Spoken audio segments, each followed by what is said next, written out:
pimpinan Komisi 3 dan anggota Komisi 3 yang sangat saya hormati, mitra kerja kami dari Komisi Judisial yang sangat kami hormati.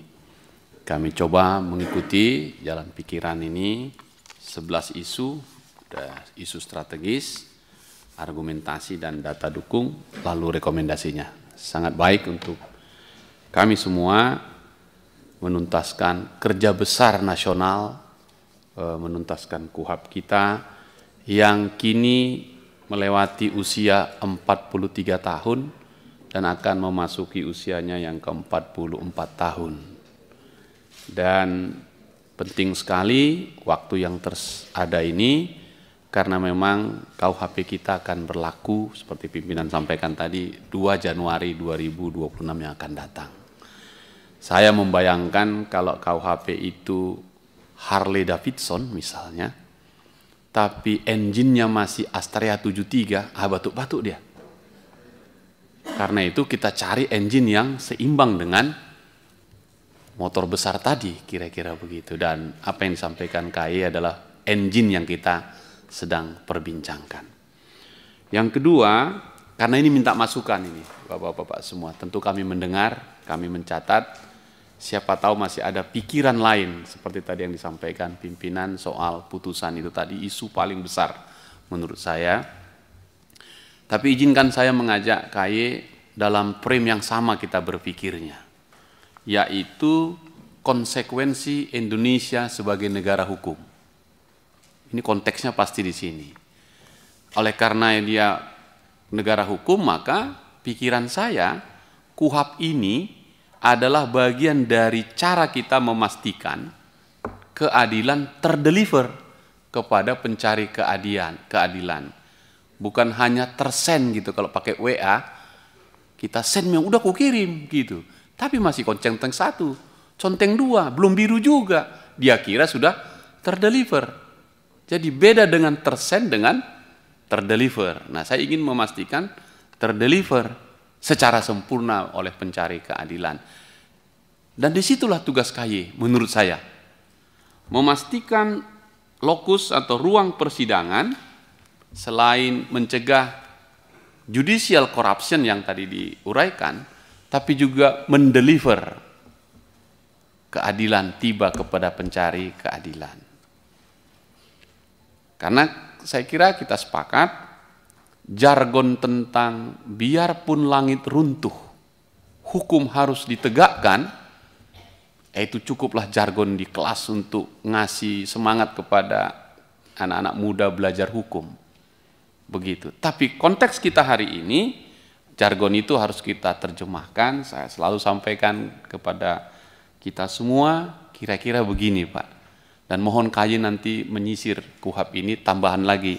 Masih adakah di luar 11 isu strategis ini? Apa itu? Saya selalu bilang begini Pak. Keadilan tidak boleh menemui jalan buntu. Apalagi dibuntu-buntukan. Jadi keadilan tidak boleh menemui jalan buntu. Keadilan harus menyentuh garis finish keadilan itu sendiri.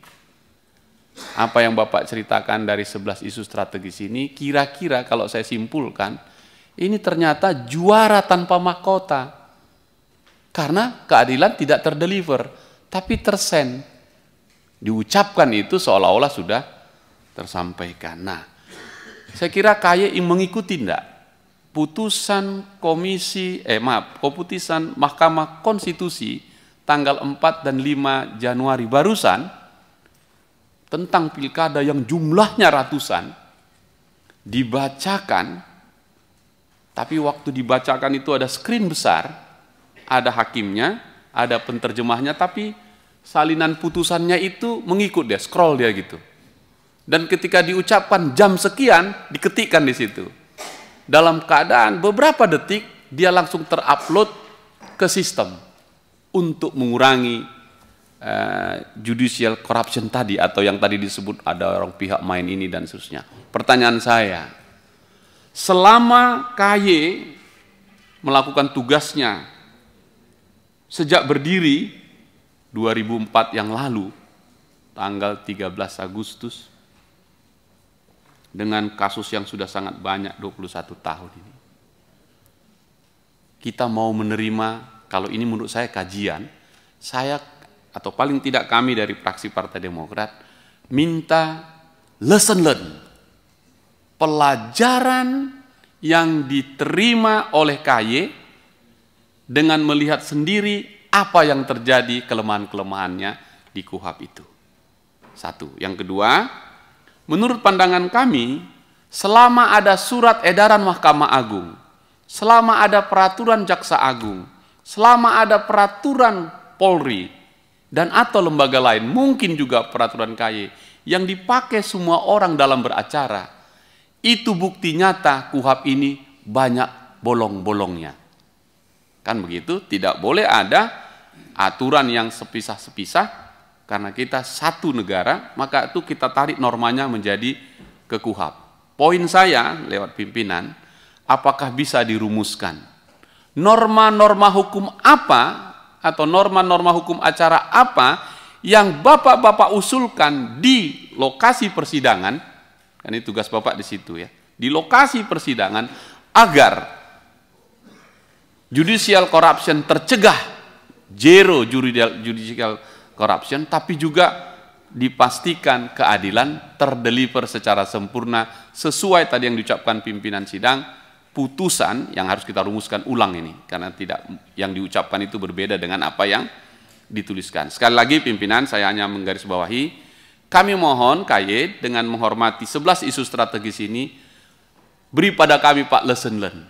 Tadi Bapak hanya ambil contoh di sini, contoh di sini.